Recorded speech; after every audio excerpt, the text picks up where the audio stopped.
बांगलादेशी फेरीवाल्यांना हटवण्यासाठी बीएमसीने एक मोठा प्लॅन केलाय।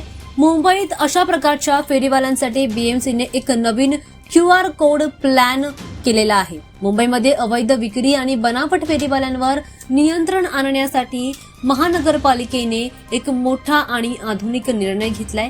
शहरातील 10,000पेक्षा अधिक परवानाधारक फेरीवाल्यांसाठी एप्रिल अखेरपर्यंत क्यूआर कोड प्रणाली लागू केली जाते। या नवीन योजनेमुळे प्रत्येक अधिकृत फेरीवाल्याला एक युनिक क्यूआर कोड दिला जाईल।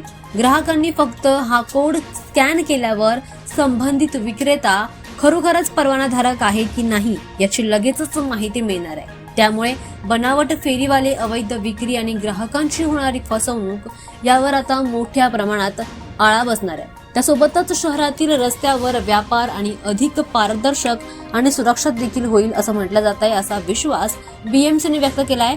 बांगलादेशी फेरीवाल्यांना हटवण्यासाठी बीएमसी नवनवीन योजना आखत आहे, प्लॅन आखत आहे आणि त्यातलाच हा एक मोठा प्लॅन आहे। या डिजिटल उपक्रमामुळे आता मुंबईत नागरिकांना घर आणि अधिकृत विक्रेते ओळखणं आता अधिकच सोपं होणार आहे।